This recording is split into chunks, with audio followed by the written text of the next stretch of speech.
Começa aí no próximo dia 15 de março agora o período para o envio da Declaração de Imposto de Renda 2023 à Receita Federal.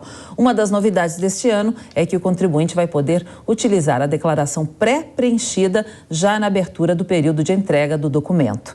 E para a gente saber mais aí quais são as principais novidades para esse ano, nós vamos conversar agora com o advogado tributarista Ivo Avelar. Muito bem-vindo, doutor Ivo. Bom dia para o senhor. Bom dia, Cláudia. Bom dia a todos os telespectadores. Satisfação de estar aqui com vocês. Prazer é nosso em recebê-lo por aqui. Doutor Ivo, quais foram as principais mudanças implementadas nesse imposto de renda para esse ano? A partir de que valor o contribuinte tem que declarar o imposto? Bom, o contribuinte ele terá que declarar o imposto se ele recebeu rendimentos tributáveis acima de R$ 28.559.070. Então, se ele recebeu, por exemplo, salários, aluguéis acima, somatório durante o ano de 2022, acima desses valores, desse valor, ele deverá fazer a sua declaração do imposto de renda. E se também tem bens, propriedade de bens acima de R$300 mil, está obrigado a fazer aí a sua declaração de imposto de renda também. Existem outras obrigatoriedades, dentro da própria legislação. A Receita traz aí uma série de obrigatoriedades, e a que mais, e a novidade agora é em relação àquele contribuinte que tem negociações em bolsa de valores e que alienou ações com valores acima de R$40 mil, que a alienação, somatório de alienação foi acima de R$40 mil. Nesse caso, ele está obrigado a fazer a declaração, ou se ele alienou valor menor que R$40 mil, mas teve apuração de ganho nessa alienação, ele também está obrigado a fazer a declaração. Doutor Ivo, a pergunta agora é do Diogo Schelp. Doutor, quando a gente pensa nas promessas que foram feitas pelo governo em relação à faixa de isenção do imposto de renda, o que as pessoas esse ano podem levar em conta? Obviamente isso vai valer a partir do ano que vem, mas como elas já se planejam a partir dessa primeira declaração para a declaração do ano que vem também em relação a isso? Essas pessoas já vão ter que se planejar, porque aumentou um pouco agora, a partir de 2023, inclusive é até bom que se fale que essa tabela nova de 2023 não vale para essa declaração aqui. Essa declaração a gente está falando em relação à tabela de 2022. Houve, inclusive, um aumento. A Receita espera um aumento do número de declarações para esse ano de 2023. Há 5, 6 anos a gente tinha aí 30 milhões de declarações entregue. A Receita espera hoje, para 2023, 40 milhões de declarações entregues. Então, a gente tem aqui um aumento de contribuintes obrigados à entrega da declaração. E isso se deve ao fato, o entendimento que a gente tem em relação a essa questão da isenção do imposto de renda. Ou seja, o contribuinte passou a ter uma remuneração que suplanta aquela faixa de isenção. Por isso, a obrigatoriedade da entrega e o aumento do número de contribuintes também. E quais são as novidades aí para a declaração de bens no imposto de renda e como ficam as deduções para quem tem dependentes? A declaração de bens, elas não têm alteração substancial. Todos aqueles bens, propriedade do contribuinte 31/12, devem ser relacionados na declaração do imposto de renda. Então, os imóveis, os bens móveis, veículos, valores em aplicação financeiras, conta corrente bancárias, isso tudo deve ser relacionado e continua, isso vem do passado e continua agora para 2023. Em relação a dependentes, existe a possibilidade da dedução de dependentes. Hoje, o número para dependentes valor de R$ 2.275,08, para essa declaração agora, é o valor que pode ser deduzido em relação a cada um dos dependentes. A pergunta do Diogo. Doutor, a gente sabe que atualmente é uma facilidade enorme preencher a declaração, inclusive com a possibilidade do preenchimento online, diretamente no site, sem precisar até baixar nenhum arquivo. As pessoas, os contribuintes, podem se sentir seguros em relação, por exemplo, ao sigilo da sua declaração de imposto de renda com esse sistema? Há risco de invasão, de hackers, de que isso possa ser violado de alguma forma? A princípio, o que a Receita Federal coloca é que esse tipo de serviço que é disponibilizado, ele estará disponível para aqueles contribuintes que possuem uma certa identificação com a Receita em relação às chaves, né, de acesso aos dados daquele contribuinte.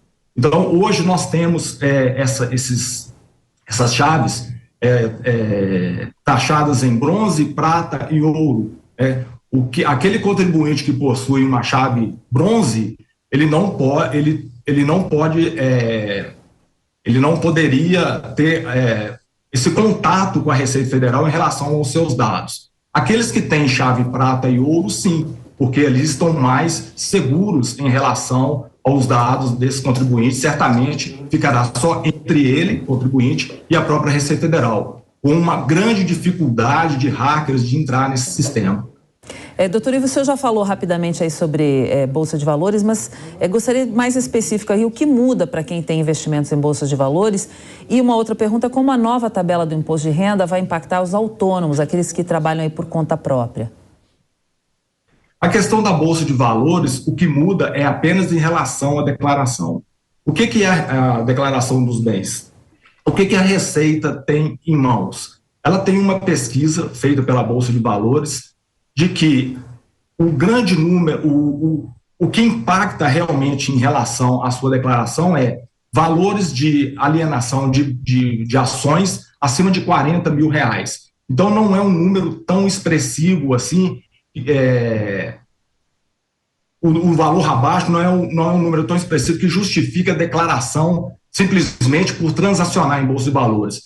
Vejam que no passado existia a obrigatoriedade de se fazer a declaração se tivesse transação em Bolsa de Valores. Hoje, é só a alienação de ações acima de R$40 mil no ano de 2022, ou se houve um ganho com essa alienação em relação ao ano de 2022.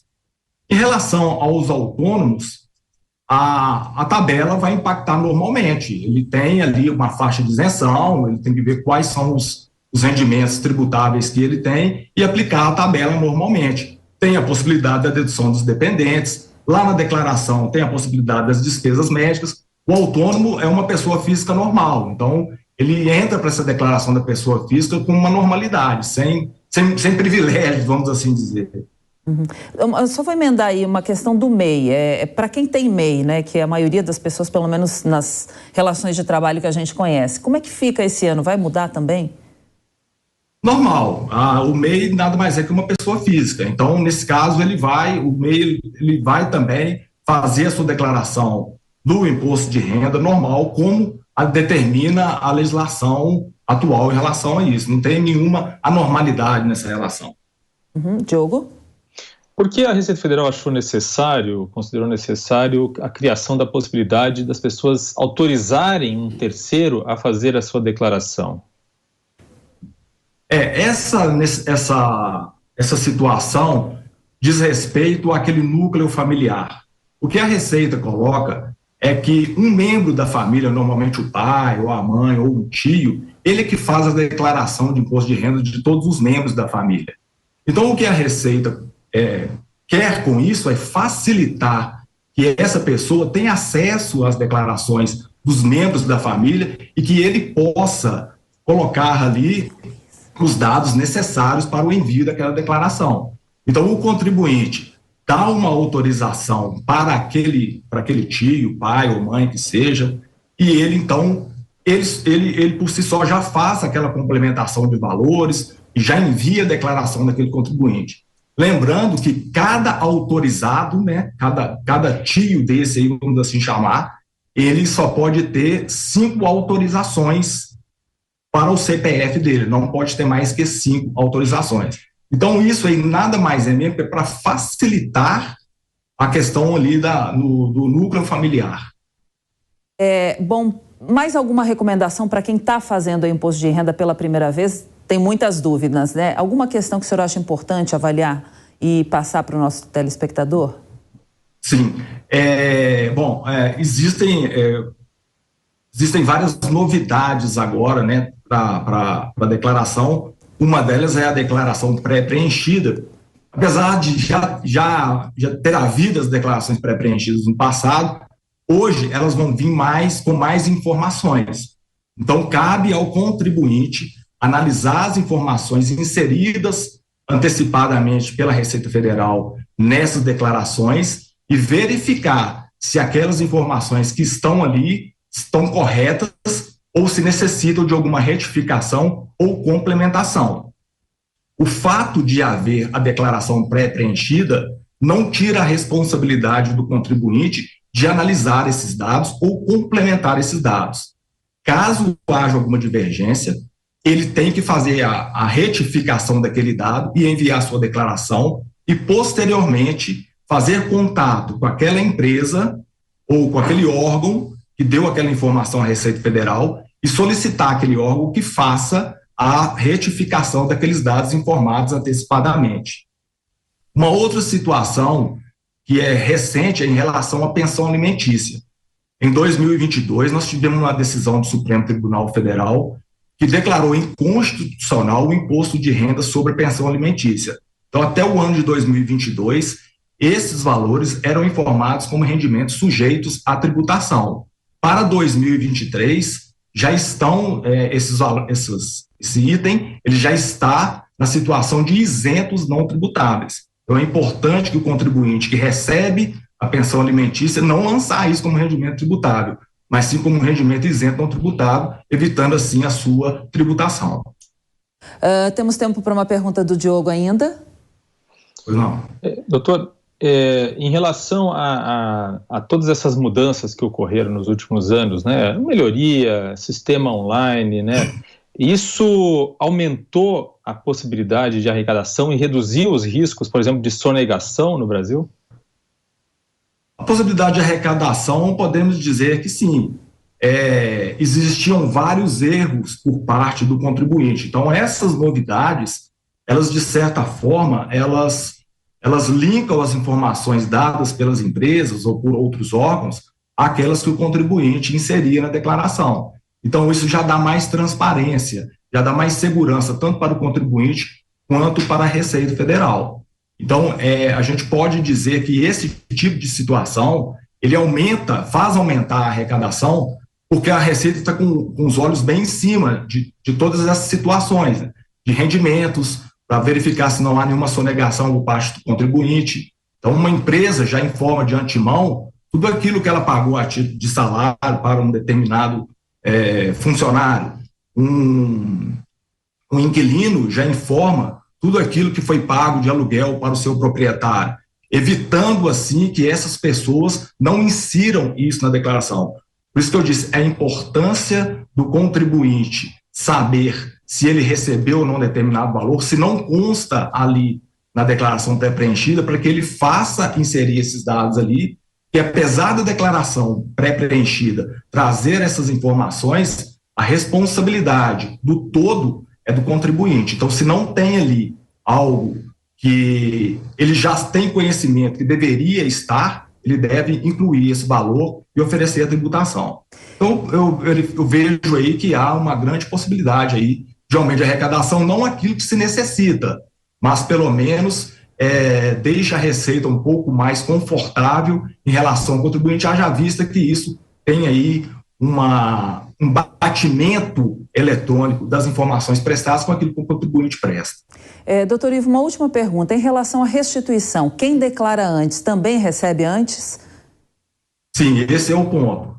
Quem declara antes tem a prioridade de receber antes. Só que, dentre essas prioridades, a gente tem que pegar aquelas que estão dispostas na legislação. São aqueles contribuintes com idade superior a 80 anos de idade, com idade superior a 80 anos, os contribuintes com idade superior a 60 anos e que têm alguma moléstia grave ou deficiência, os contribuintes cujo maior valor tributável provém do magistério e os contribuintes que entregaram a sua declaração de imposto de renda pré-preenchida. Então, primeiro, Quem tem a prioridade dentro desses grupos de prioridade é aquele que entregou antes. Depois vamos pegar cada um desses grupos e depois entre os demais contribuintes. Muito bem, então sobre as novas regras aí do imposto de renda para 2023, a gente conversou com o advogado Ivo Avelar. Muito obrigada pela sua presença, pelos seus esclarecimentos. Um bom dia, uma boa quarta-feira para o senhor. Bom dia, Cláudia.